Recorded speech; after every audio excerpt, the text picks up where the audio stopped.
참 좋으신 주님의 은혜와 자비가 여러분에게 임하시기를 먼저 빕니다. 오늘 예배가 감사로 제물 삼아 드려지는, 그래서 우리 하나님 기뻐 받으시는 온전한 예배, 또 주님 예비하신 복과 은혜를 우리 한 사람 한 사람 꼭 받아들일 수 있는 소중한 예배가 될 줄로 믿습니다. 먼저 감사의 인사를 드립니다. 단양 동지방 교육자들이 종교개혁지 탐방을 잘 마치고 돌아왔습니다.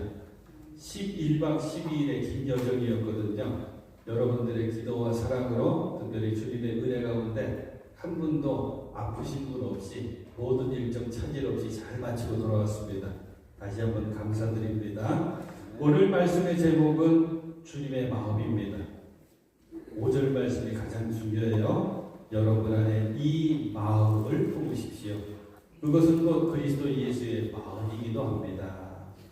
마음 하면 먼저 이 성경 구절이 떠오릅니다.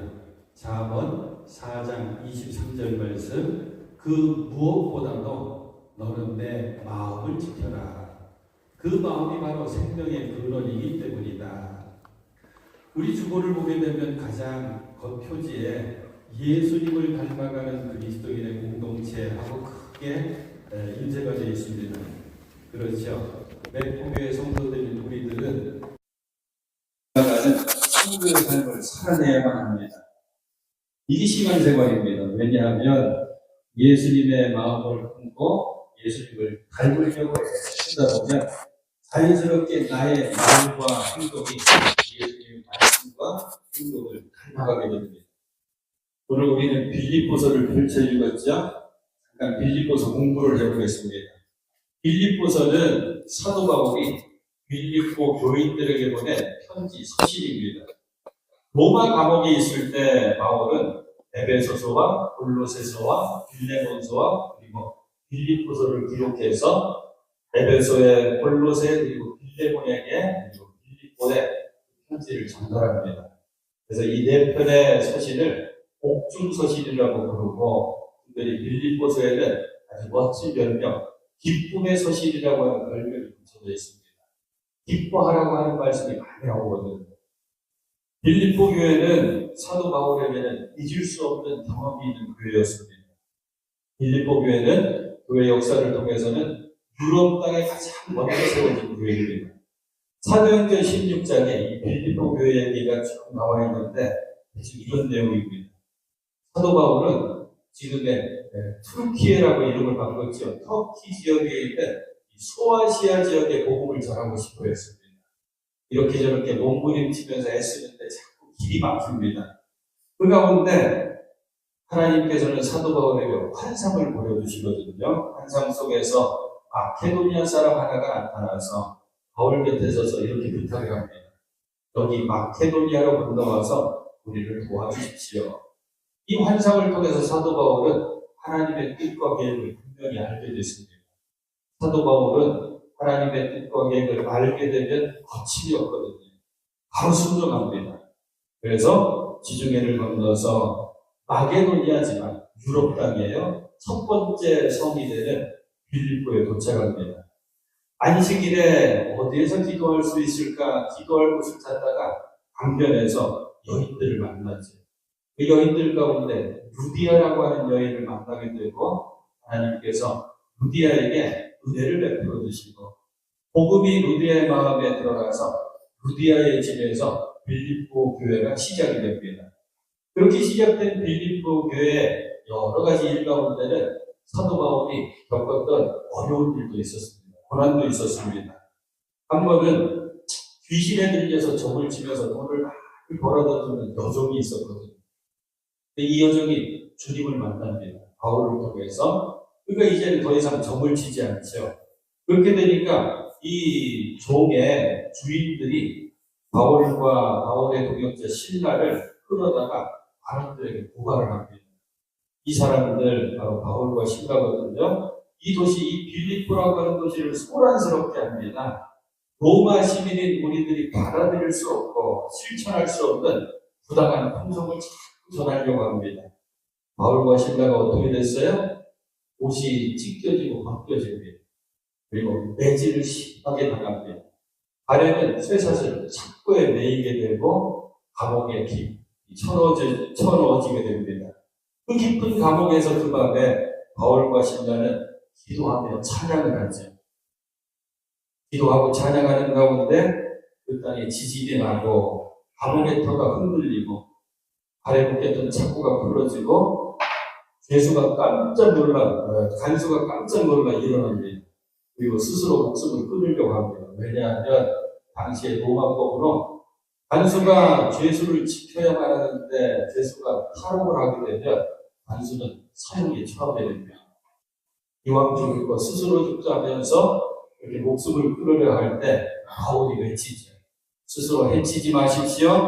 우리는 여기 그대로 있습니다. 그때 간수가 중요한 질문 하나를 합니다. 어떻게 해야지 구원을 얻을 수가 있습니까?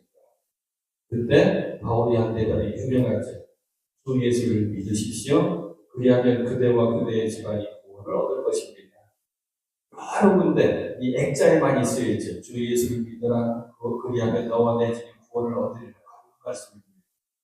이런 빌립보 교회는 특징이 있었습니다. 먼저는 우리가 꼭 배웠으면 닮았으면 하는 특징입니다. 헌신하는 교회요. 그리고 잘 굽는 교회였습니다. 빌립보서 4장 후반부에 이 내용이 기록되어 있는데, 자, 15절과 16절을 볼까요? 빌립보서는 4장까지 있는 아주 짧은 소식입니다. 14절, 15절, 16절 제가 번역해드립니다. 그러나 여러분이 나의 고난에 동참한 것은 잘한 일입니다. 바울의 뭔가 귀한 도움을 줬구나.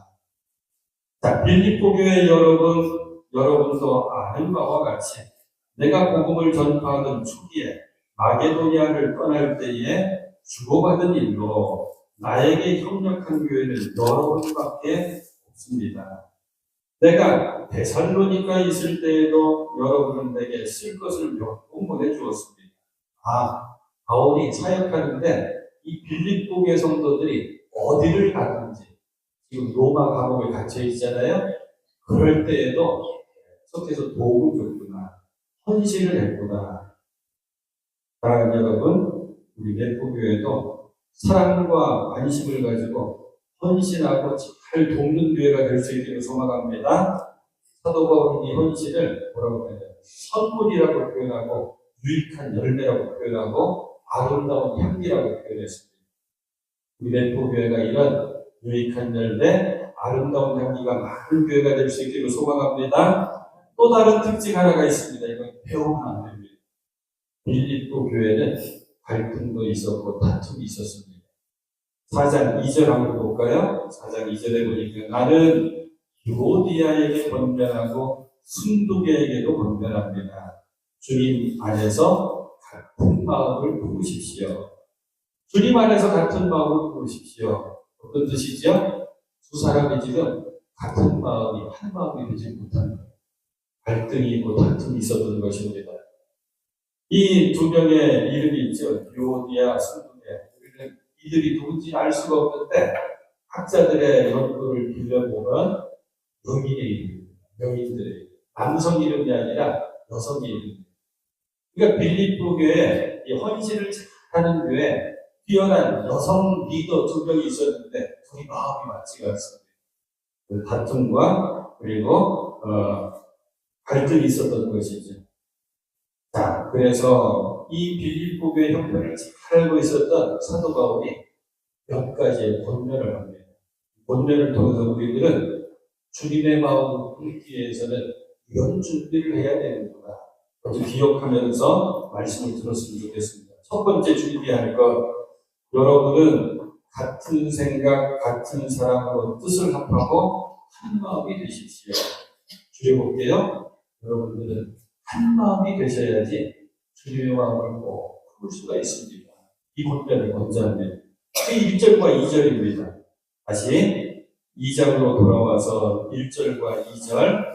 그러므로 그리스도 안에서 여러분에게 무슨 격려나 사랑의 무슨 위로나 성령의 무슨 교제나 무슨 동정심과 자비가 있거든.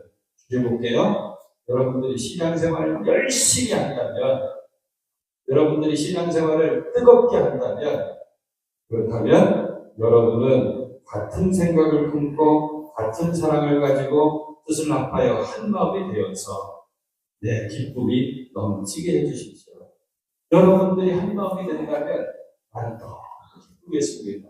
왜냐하면 한 마음이 돼야지 주님의 마음을 품을 수가 있습니다. 이거죠.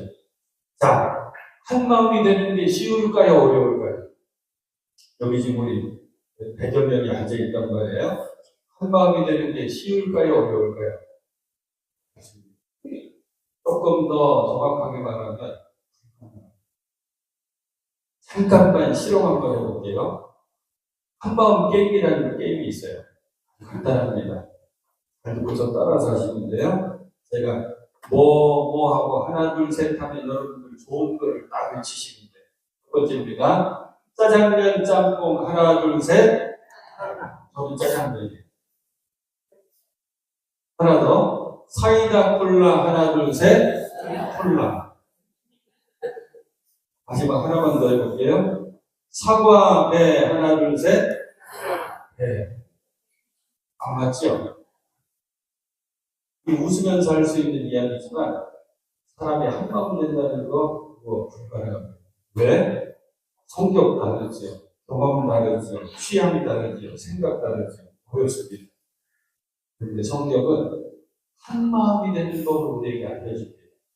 사도 바울의 다른 서신 에베소서에서 한번 볼게요. 4장 3절과 4절에 보면 형 안에 매는 줄로 성령이 하나 되게 하신 것을 힘써 지키라. 몸이 하나요 성령도 한 분이시니 이와 같이 너희가 부르심의 한 소망 안에서 부르심을 받았느니라. 무슨 뜻이냐면 한마음 되는 길은 내 힘으로는 안 된다. 성령으로 하나 되게 하신 것을 힘써 지켜야지 한마음이 된다고 말씀해 주십니다.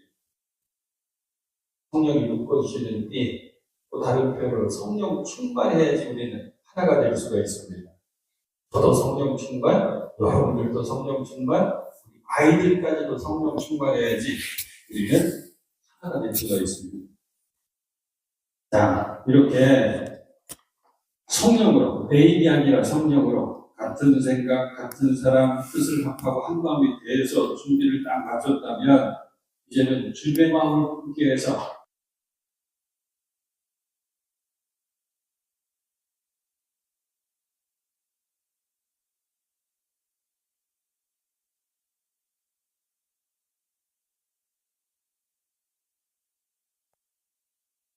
말라 그랬어요? 경쟁심이나 허영으로 하지 말고 무슨 일을 하든지 주님 주신 사명을 감당할 때에도 경쟁심이나 허영심으로 하지 말아라.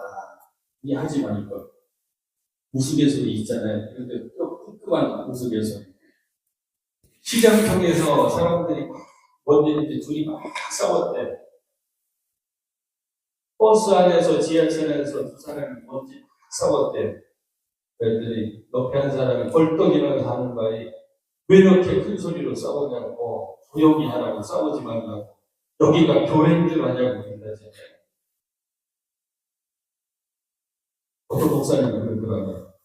세상에서 친구들과 다툼도 있고 이런저런 모임에서 갈등도 있고 싸우고 있는데 그렇게 다투고 싸우는 거는 쉽게 풀리는데 교회의 다툼은 풀리지 않는데 왜냐하니까 교회에서 다툰 때는 마음과 뜻과 정성을 다해서 다퉈가지고 풀리지가 않습니다. 빌립보 교회 역시 경쟁심이 있었거든요. 다툼이 있었고 허영으로 일하던 교회, 갈등이 있었던 교회거든요. 경쟁심이 왜 있습니까? 자꾸 나를 내세우려고 하기 때문에.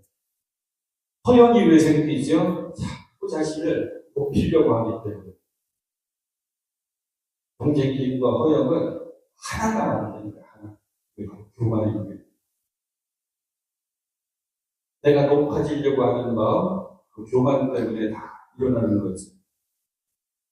자, 그래서 우리는 나를 교만 때문에 만드는 경쟁심과 허영심 이걸 털어내고 준비를 다 한 뒤에 꼭 해야 되는 것이 하나가 있습니다. 3절 후반부의 말씀. 자, 겸손한 마음으로 하고 자기보다 서로 남을 낮게 여기십시오. 말씀이 왜 귀하냐면 겸손이 무엇인지를 정확하게 알려줍니다. 겸손은 뭐냐? 나보다, 자기보다, 너를 낮게, 이걸 낮춘다는 게 아니라 더 좋게, 귀하게, 그렇게 여기는 게 우리 겸손이구나. 우리가 꼭 해야 되는 것이 겸손이라고 하는 말씀입니다. 사랑하는 여러분, 3절에 바로 나오잖아요. 겸손한 마음으로 하십시오. 겸손은 성경이 우리에게 주는 소중한 축복의 약속입니다. 하나님은 이상하게 겸손한 사람을 사랑하십니다. 그리고 겸손한 사람에게 틀림없이 복을 주십니다. 잠언의 말씀 두 군데만 살펴볼게요. 3장 34절 진실로 그는 거만한 자를 비웃으시며 겸손한 자에게 은혜를 베푸시나니. 하나님은 거만한 사람, 교만한 사람을 비웃으십니다. 교만한 사람은 자기가 대단하다고 생각하죠. 하지만 하나님은 그를 비웃으십니다.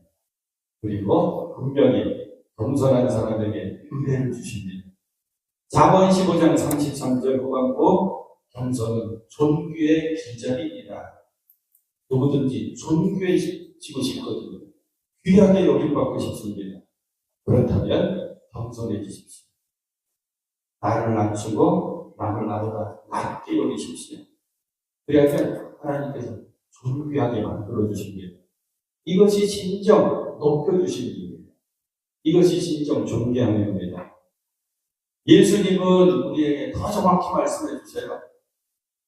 우리가 품어야 될 예수님의 마음, 예수님이 말씀하세요. 마태복음 11장 29절 나는 예수님은 마음이 온유하고 겸손하니 나의 멍에를 메고 내게 배우라. 그리하면 너희 마음에 쉼을 얻으리니. 우리가 품어야 될 예수님의 마음은 아주 분명합니다. 온유한 마음, 겸손한 마음. 이 온유하고 겸손하신 주님, 우리 예수님을 바울은 분명하게 우리에게 알려주는데 이게 7절과 8절의 말씀이거든요. 먼저 7절 말씀. 2장 7절 오히려 자기를 비워서 종의 모습을 취하시고 사람과 같이 되셨습니다. 그런 사람의 모양으로 나타나셔서 간단히 줄이면 예수님은 어떤 분이신가? 자기를 비우신 분이시다. 신앙생활은 비우고 또 채우는 겁니다. 조금 더 정확하게 말씀드리면 채우기 위해서 자꾸 비우는 게 신앙생활입니다. 우리 마음에 예수님 그리스도의 마음을 채우고 주님 주시는 은혜로 채우고 주님 주시는 능력으로 채우고 주님 주시는 복으로 채우고 근데 먼저 알아야 될 것 이렇게 채우기 위해서는 먼저 비워야 합니다. 주님으로 채워지기 위해서는 먼저 나를 비워야 합니다. 나를 비우는 것 그리고 채우는 것 이게 기도거든요. 특별히 기도에는 회개가 빠질 수가 없어요. 회개는 나를 자꾸 비우는 겁니다. 내 의를 비우고 주님의 의로 거기를 채우고 내 자아를 비우고 주님만으로 채우고 내 고집을 비우고 하나님의 뜻으로 채우고 내 육신의 욕심을 비우고 성령으로 채워 성령 충만하게 만드는 것이 기도입니다. 자, 이렇게 기도로 나를 비우고 또 비우면 주님께서 우리를 주의 보혈로 깨끗하게 해주시고 주님의 것들 은혜와 사랑과 능력으로 채워주실 줄로 믿습니다.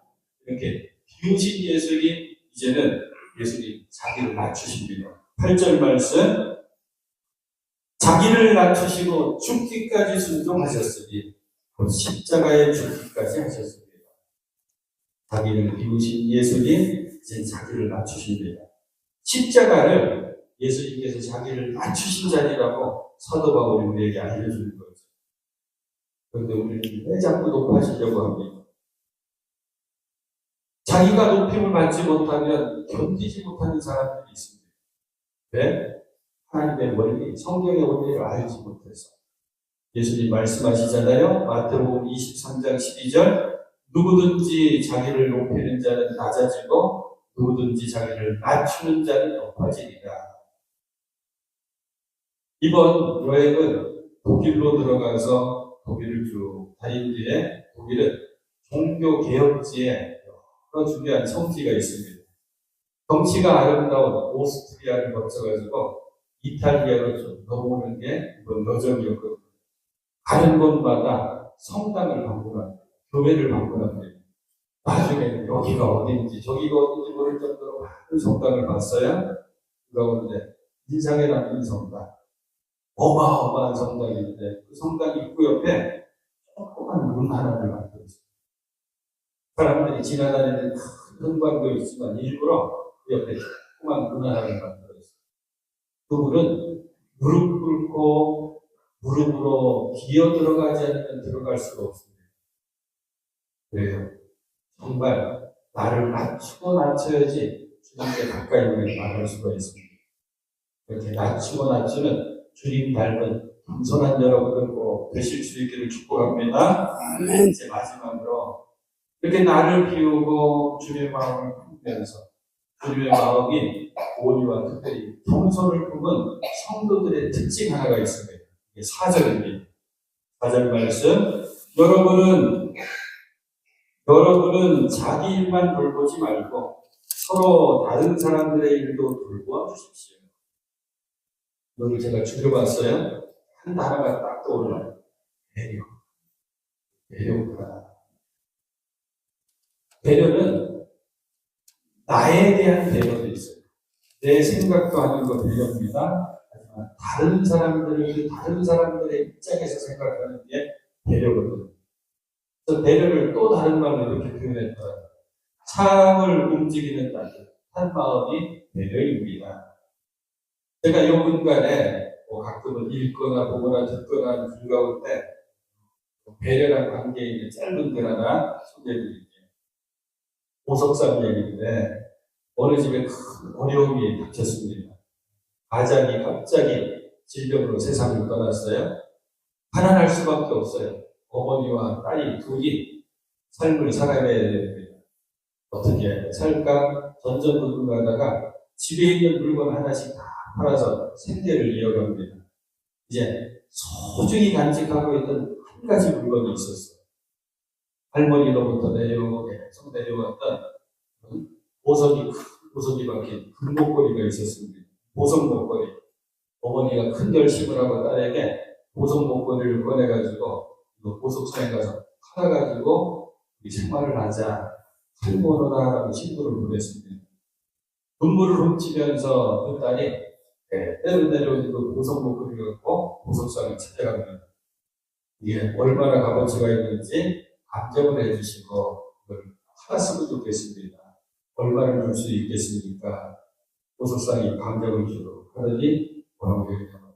지금은 시세가 좋지 않아가지고 팔면 손해입니다.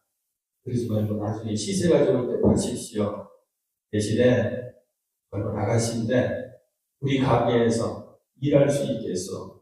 청소도 해주고 내 일을 조금 도와주면 좋겠는데 할 수 있겠어. 아주 기꺼이 할 수 있겠습니다. 그 다음날 일을 합니다. 이 아가씨가 열심히 일을 도왔어요. 이 아가씨에게 재능이 하나 있는데 보석을 보면 분이 있었습니다. 이 감정사가 자기의 모든 노하우를 알려줍니다. 보석을 감정하는 법을 알려줘요. 나중에 얼마 지나지 않아서 이 아가씨도 보석을 감정할 수 있는 감정사가 됐습니다. 감정사가 되니까 궁금해지죠? 자식에게 손대리오는 그 보석 목걸이가 얼마나 가치 있는지 자기 지식으로 감정을 하려고 딱 감정을 해봤더니 불사 가짜였습니다. 또 궁금해서 보석사에게 물어봤어요. 제가 이것을 갖고 왔을 때 왜 이것은 가짜다, 이것은 값어치가 없다 말씀해 주지 않으셨습니까? 보석사님 웃으면서 이야기해 줍니다. 내가 그렇게 말한다고 그때 네가 이걸 믿었겠느냐? 아마 너와 내 어머니의 어려운 생활 그거 이용해서 내가 값을 후려쳐가지고 값을 아주 싸게 받으려고 그렇게 의심했겠지. 그리고 너는 절망했겠지. 살 의지를 더 잃어버렸겠지. 그러면 지금처럼 네가 보석 감정사는 될 수가 없었을 거야. 이게 배려거든요. 한 번 더 깊게 생각해 주는 겁니다. 그 사람의 입장에서. 그래서 이것을 다른 말로 공감 능력, 인지 능력이라고도 표현하거든요. 왜? 배려를 잘하기 위해서는 사랑하는 마음과 관심이 필요합니다. 잘 들어줄 수 있는 경청함의 태도도 필요합니다. 또 늘 이해해 주려고 하는 긍정적인 마음도 필요합니다. 그래서 이런 능력을 가진 사람, 배려를 잘하는 사람들은 이렇게 말을 하죠. 어려움을 만났을 때 그 사람을 보면서 좀 당황했겠다. 좀 놀랍겠구나. 누가 아픕니다. 아프겠구나. 나도 아팠었는데 그래서 내가 잘 알지. 어떤 사람이 뭔가를 막 열심히 해냅니다. 그리고 이겨냅니다. 네가 이기니까 해내니까 내가 너무 기쁘다. 내가 꼭 이긴 것 같아. 내가 해낸 것 같아. 그리고 할 수 있는 말, 나는 네가 있어서 참 좋아, 행복해. 작은 일 같죠? 그게 큰 마음입니다. 바울이 분명했어요. 같은 사람으로 한 마음이 되십시오. 모든 일을 할 때 다툼이나 허용으로 하지 마십시오. 겸손한 마음을 가지십시오. 그래서 자기 일만 돌볼 뿐만 아니라 다른 사람들의 일까지 돌볼 수 있는 배려심 많은 사람이 되십시오. 그래야지 주님의 마음이 품을 수가 있습니다. 이게 마음이 큰 사람입니다. 사랑하는 여러분, 가장 크고 위대하신 분이 예수 그리스도의 마음을 품고 살아가시는 여러분들이 꼭 되실 수 있기를 주님의 이름으로 축원해 드립니다.